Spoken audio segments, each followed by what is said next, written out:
For us in Romford, worship is not confined to the four walls of the church, but is expressed by many activities in the community. Here, for instance, is our preschool playgroup.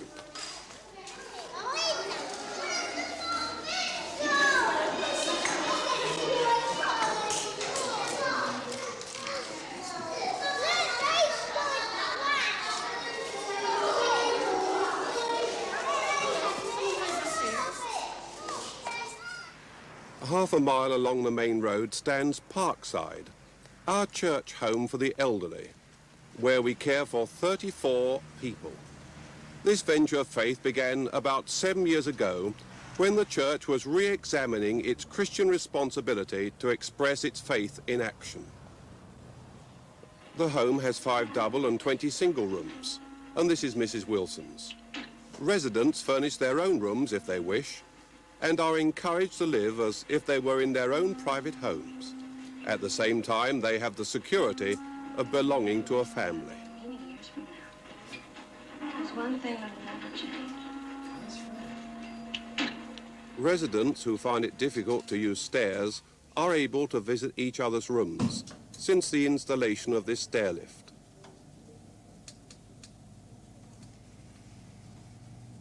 Here is our oldest resident, aged 97.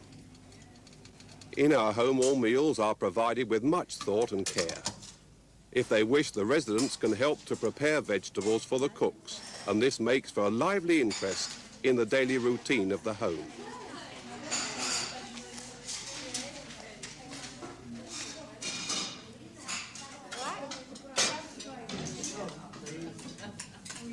In the spacious dining room, after grace has been said, usually by one of the residents, they enjoy their meals and share their news and interests.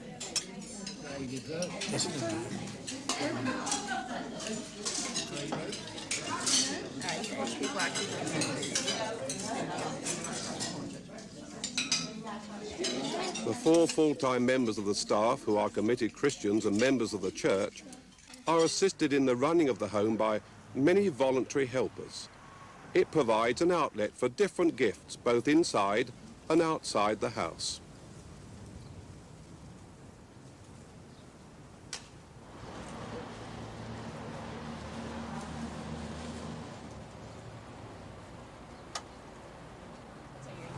Hello, Richard. How are you? Thank you. Most of our staff are medically qualified, and doctors make regular visits to the home.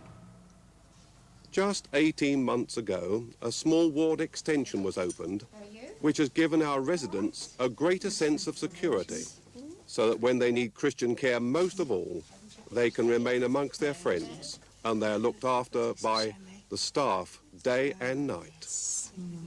That's a pretty pattern. That's a pretty pattern. Yes. Very good.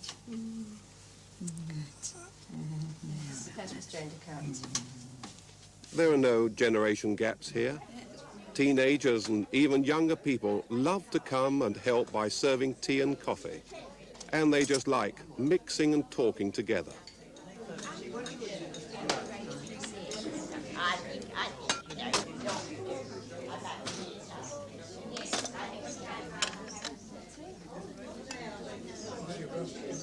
Parkside is the product of the worshipping church, and the spiritual tone of the family is maintained by a weekly devotional service conducted by members of the church, and a service of Holy Communion is held monthly. On Sundays, the minibus enables the residents to join the larger family of the church in their worship.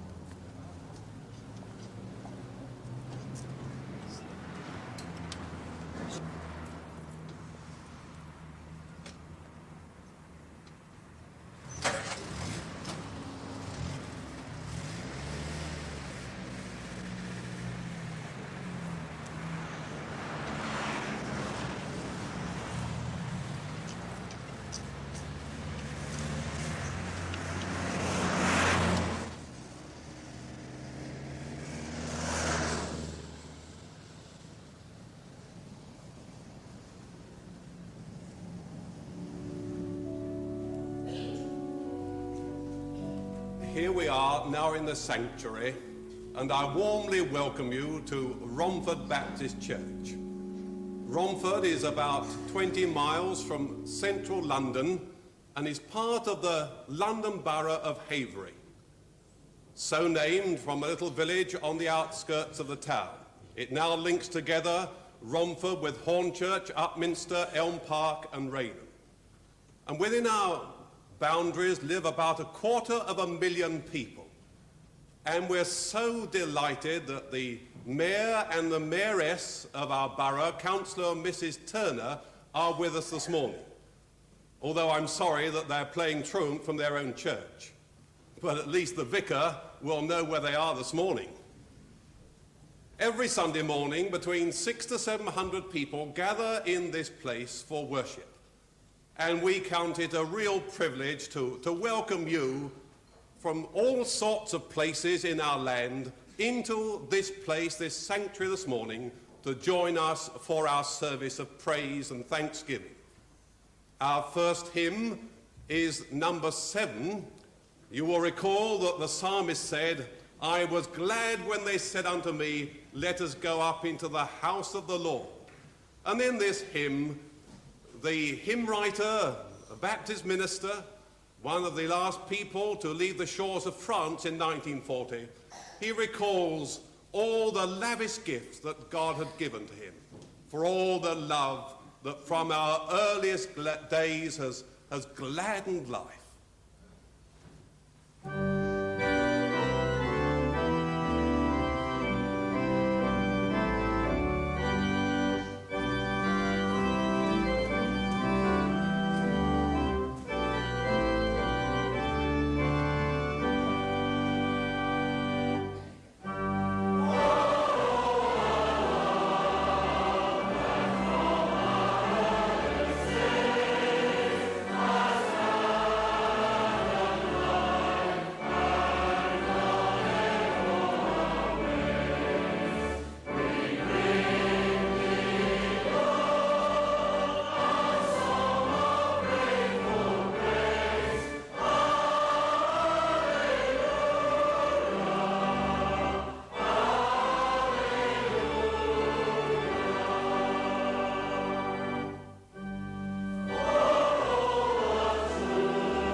Now let us unite our hearts together as we pray.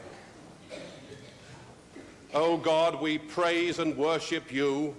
We acknowledge you to be our God.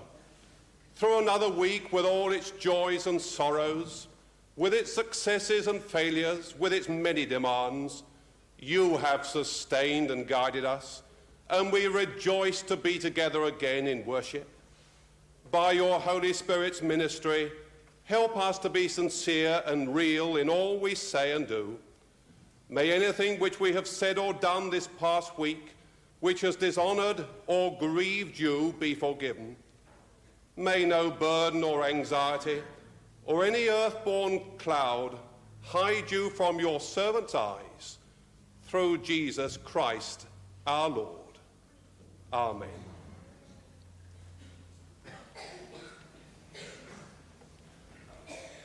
Today is not only the day when we should have put our clocks forward 1 hour and we've lost an hour's sleep, but I'm glad to see such a fine congregation wide awake this morning here.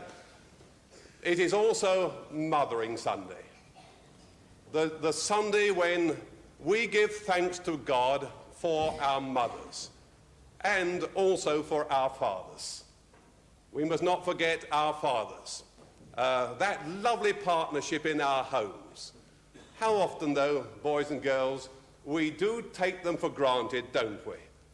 But we're grateful that on this Mothering Sunday, we can say together, thank you, God, for our homes. Thank you, God, for our parents.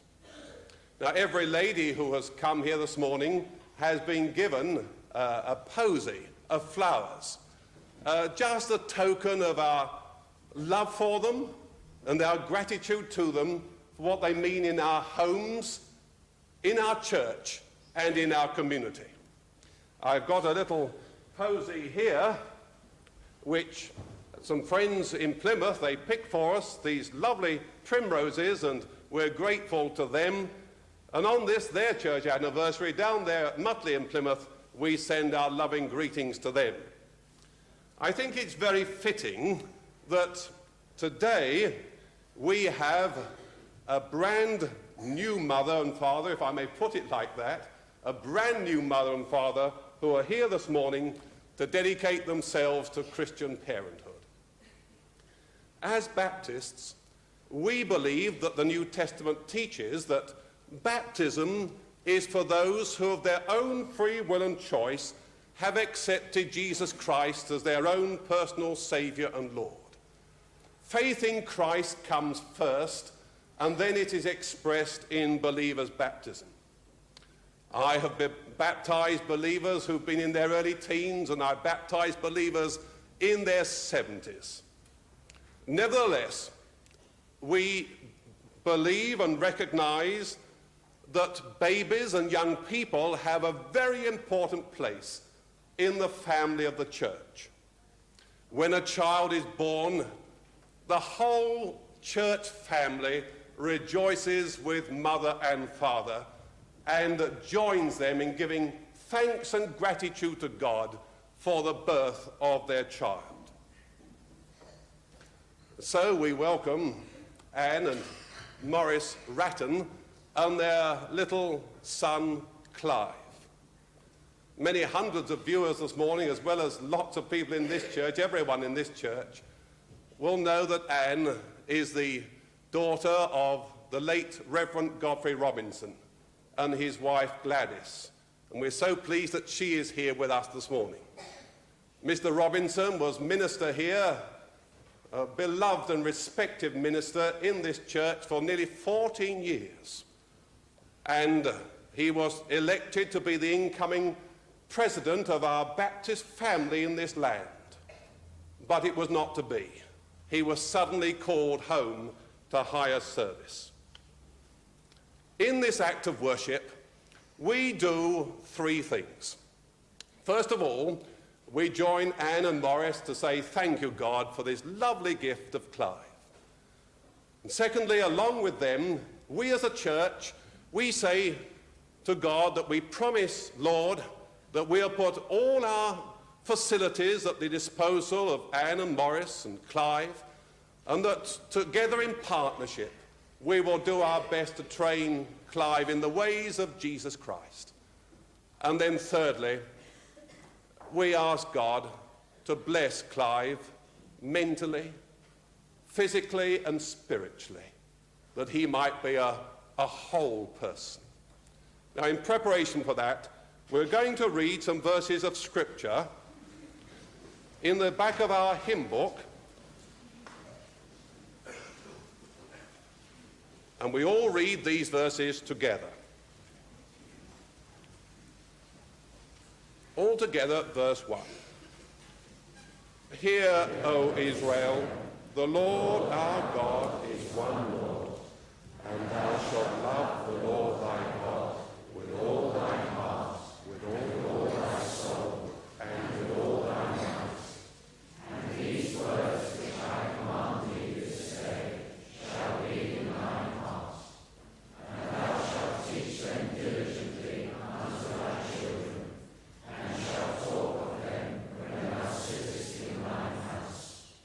Husbands, let each of you love his wife as himself, and let the wife see that she respects her husband. Children, obey your parents in the Lord, for this is right. Honor your father and mother. Fathers, do not provoke your children to anger, but bring them up in the discipline and instruction of the Lord. In other words, God's word says our faith has got to be all mixed up with our everyday life. Now, Anne and Morris, will you please stand up?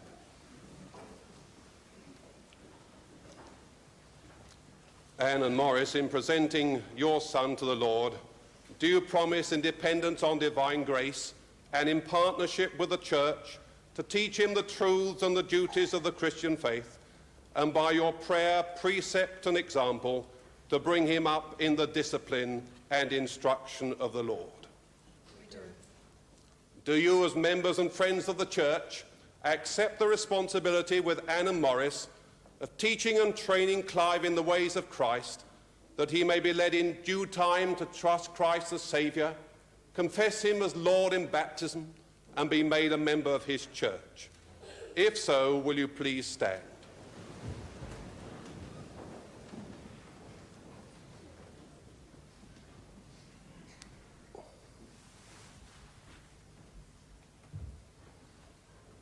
Clive Morris Ratton, the Lord bless you and keep you. The Lord make his face to shine upon you and be gracious unto you. The Lord lift up his countenance upon you and give you his peace. Please be seated for prayer.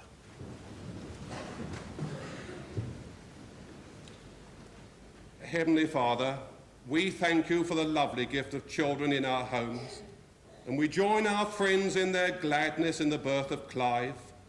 We remember on this Mothering Sunday the debt we owe to our parents and to our grandparents, and thank you for every memory of them. We ask your blessing upon Anne and Morris as they train their son in the ways of Christ, and we pray that the church here may be a continual encouragement and help to them and indeed to all parents. May Clive be so blessed by you that he may live to fulfill the purposes you have for his life, through Jesus Christ our Lord, who taught us when we pray to say together, Our Father, who art in heaven, hallowed be thy name. Thy kingdom come, thy will be done in earth as it is in heaven. Give us this day our daily bread, and forgive us our trespasses, as we forgive them that trespass against us. And lead us not into temptation, but deliver us from evil. For thine is the kingdom, thine and the glory, forever and ever. Amen. That's a wonderful little baby, especially having lost an hour's sleep.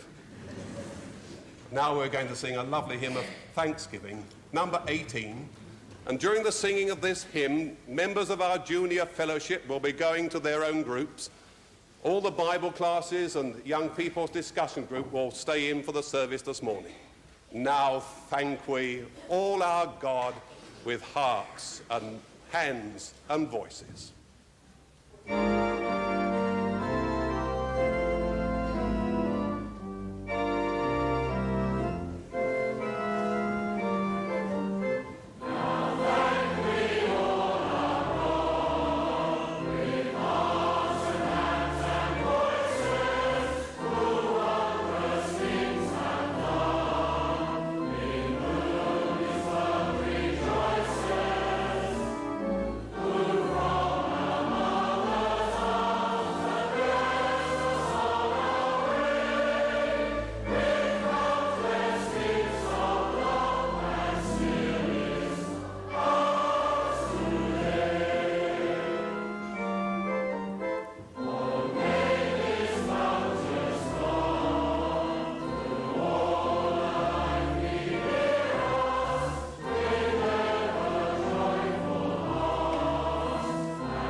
If you'd like to open your Bibles now, please. First of all, Isaiah chapter 6,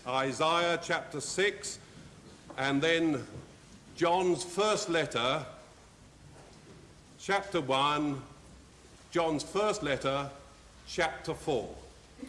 The Isaiah lesson is being read by a headmaster of one of our large local comprehensive schools, and he is also a member of our ministerial team. The second lesson is being read by one of our members who expresses her faith as a local magistrate.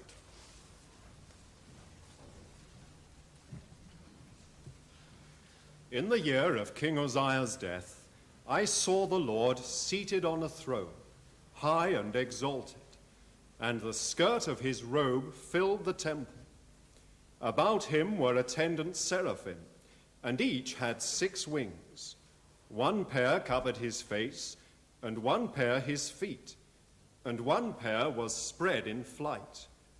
They were calling ceaselessly to one another, "Holy, holy, holy is the Lord of hosts. The whole earth is full of his glory."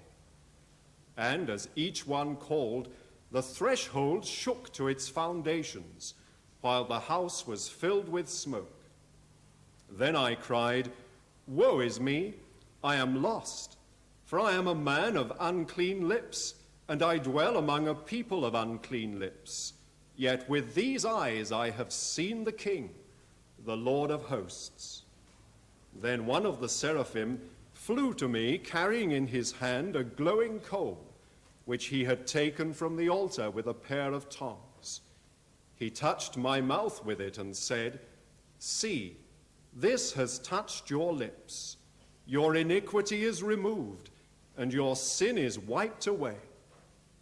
Then I heard the Lord saying, "Whom shall I send? Who will go for me?"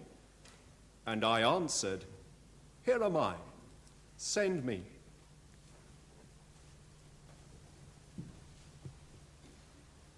Dear friends, let us love one another, because love is from God. Everyone who loves is a child of God and knows God, but the unloving know nothing of God. For God is love, and his love was disclosed to us in this, that he sent his only Son into the world to bring us life. The love I speak of is not our love for God, but the love he showed to us in sending his Son as the remedy for the defilement of our sins. If God thus loved us, dear friends, we in turn are bound to love one another. Though God has never been seen by any man, God himself dwells in us if we love one another. His love is brought to perfection within us. But if a man says, "I love God," while hating his brother, he is a liar. If he does not love the brother whom he has seen, it cannot be that he loves God whom he has not seen. And indeed, this command comes to us from Christ himself, that he who loves God must also love his brother. Thank you very much. And now the choir lead our worship as they sing about the strong and the true love of God.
Thank you, choir, very much, and how grateful we are always for our choir's ministry, indeed the ministry of so many folk in the life of this family church. Everything needs looking after if it's to be reliable and useful. We have to have our cars serviced. We have to have our central heating maintained, and things like vacuum cleaners. They all have to be looked after if they are going to be reliable and they're not going to let us down. How often we hear about a firm's guaranteed after-sales service. Many people give their bodies a medical checkup from time to time. If anything is to be reliable and useful, it must be maintained, it must be serviced. And you know, friends, our Christian faith is no exception.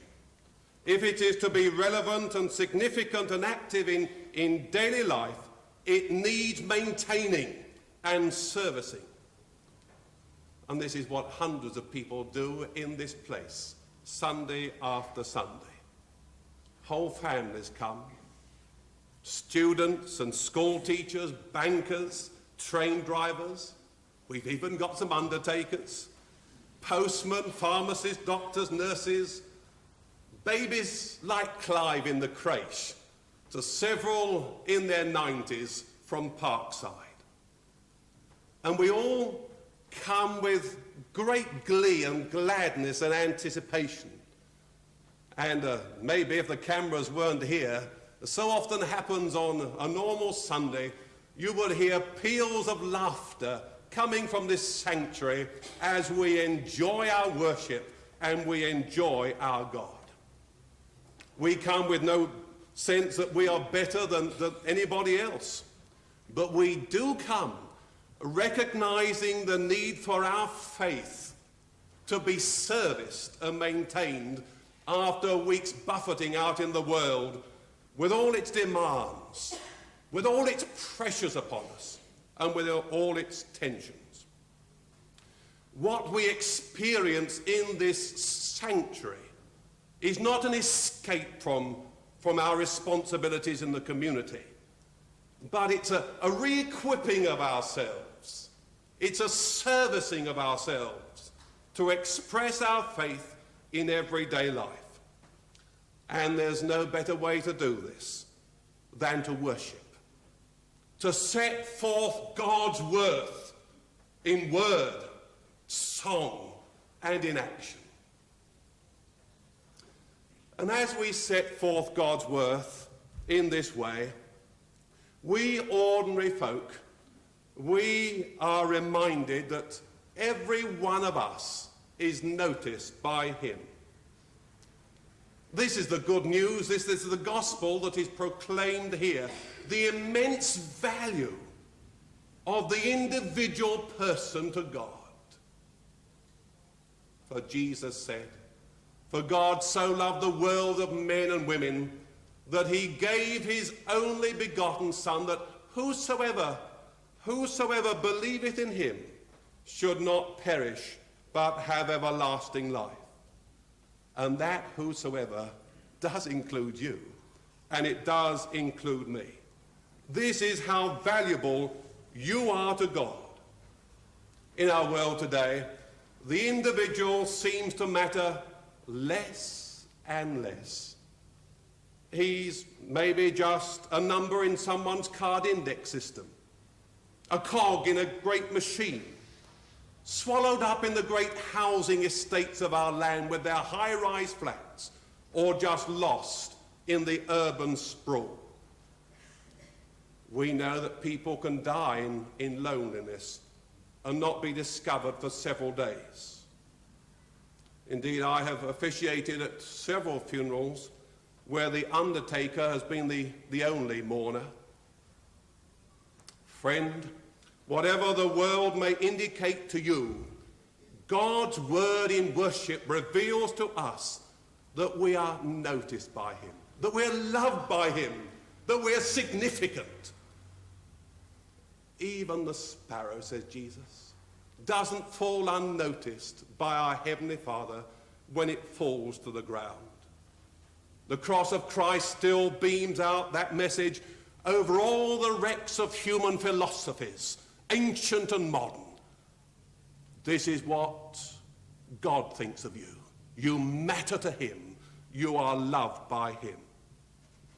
And you know, when we allow that great thought and that great fact to sink into our minds, to affect our emotions, and to control our wills, then we go forth from this place encouraged and enthused to see everybody in the light of the cross, to see everybody as someone for whom Christ died, and we treat them as such. People, not things. People, not prestige, matter most to us. Why? Because in worship we have it revealed that they matter most to God.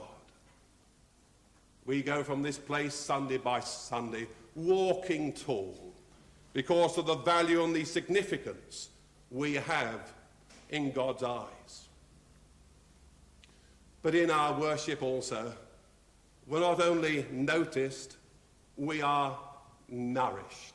Yes, nourished in the simple to human togetherness of a service like this. One of our hymn writers says, life's worth in fellowship is known. What a devastating experience loneliness can be. When I was down in Plymouth, I used to do the epilogues on Westwood Television on a Wednesday evening. And I always made a practice of finishing those little talks at the end of a day with a phrase like this: good night and God bless you. And I used to receive letters from people who lived alone, and they used to say something like this: I stayed up to hear you say good night and God bless you. It seemed as though you were in the room with me. You're the only person who talked to me today. That is the lot of multitudes today, living in isolation, families moved away, neighbours not wanting to get involved, or husbands away at work, children at school or college. Now, such folk don't have the opportunity to share their problems with others, and consequently, things which are little molehills are quickly magnified and they become mountains. I know that some of the elderly folk who are now in Parkside, when we first met them, they were not bowed down with financial difficulty, and they weren't bowed down with ill health, but many of them by loneliness. And then they came into our home that you've seen earlier on this morning. And over the months, they become brighter people. They become more alive. They're full of fun. Why? Because they've been nourished in the fellowship of the home.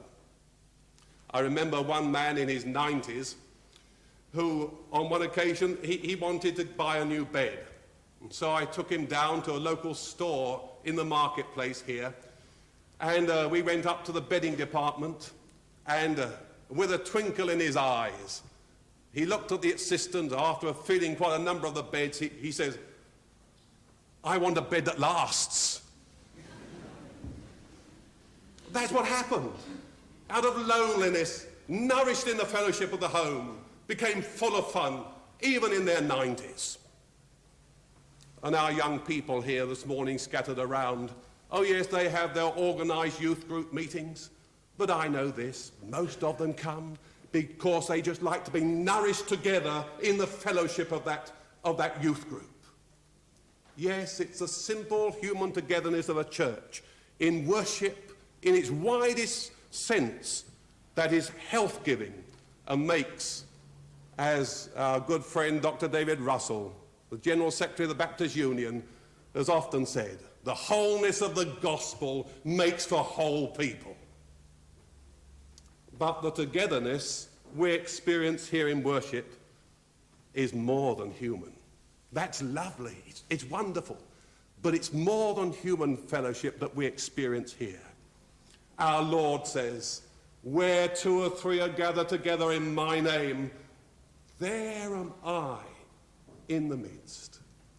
And we know the reality of that promise. We have come in our complexity, in our perplexity and confusions. And it's as though the Lord were here himself, and he has said, this is the way, walk ye in it.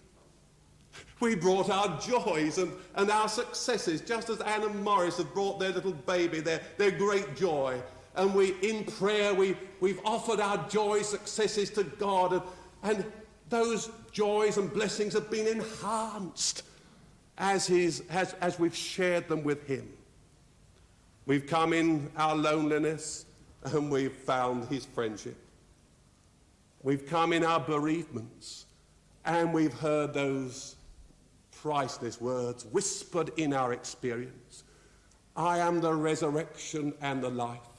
He that believeth in me, though he were dead, yet shall he live. Let not your heart be troubled, neither let it be afraid. We know that the cemetery and the crematorium are not cul-de-sacs.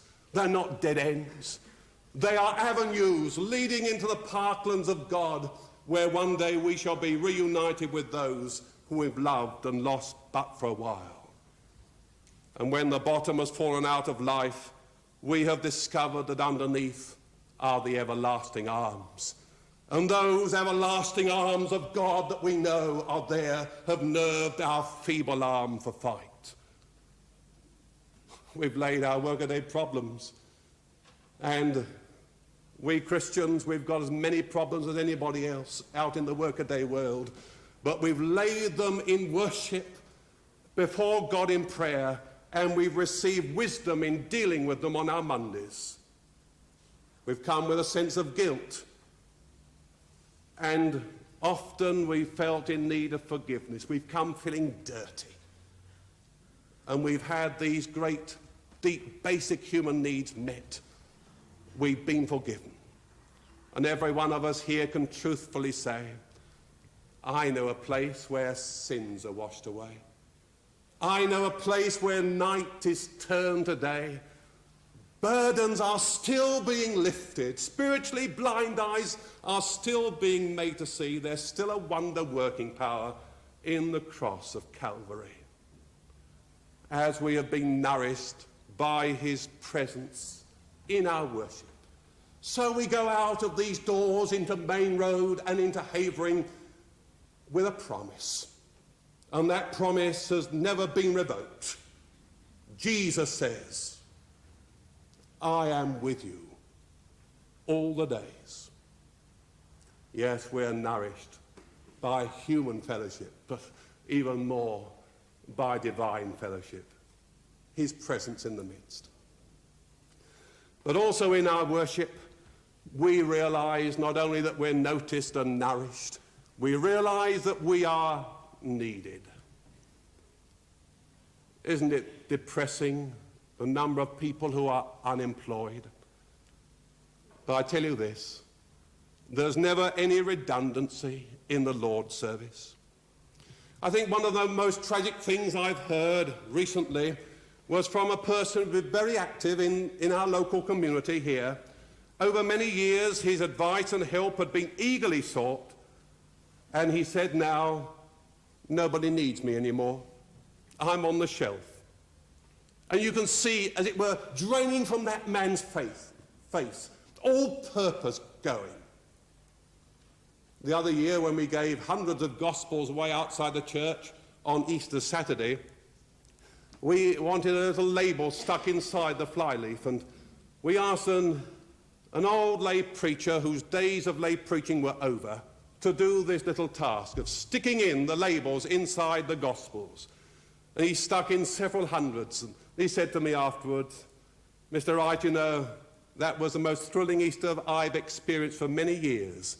I realized that I was needed. The church wanted me. Our Lord never pensions anybody off. How often people have said before ministers in their churches, as they've linked together their lives in Christian marriage, I take you for better, for worse, for richer, for poorer, in sickness and in health, to love and to cherish, till death us do part. And in worship, may I say it, this is what the Lord says to us.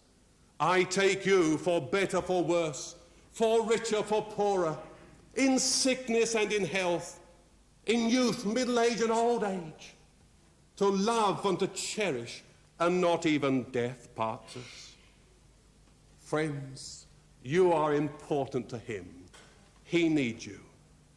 The Lord said to Isaiah, whom shall I send, and who will go for me? And everyone, no matter who you are, in the hospital ward, in the home for the elderly, in that college, wherever you are watching this morning, each one of us can say, here am I, send me. You've got some gifts that the Lord wants to use day by day. What a glorious purpose this gives for living for each one of us. To offer the good news by our lips and by the quality and the caliber of our daily living. So in our worship Sunday by Sunday, our faith is maintained. It's serviced. They that wait upon the Lord shall renew their strength. They shall mount up with wings as eagles. They shall run and not be weary. They shall walk, and I'm glad that's there. They shall walk and not faint. Our continuing inspiration comes from seeing God's love on the cross. It declares to us beyond all shadow of doubt that he notices us, he nourishes us, and he needs us. I invite you now to survey that wondrous cross with us.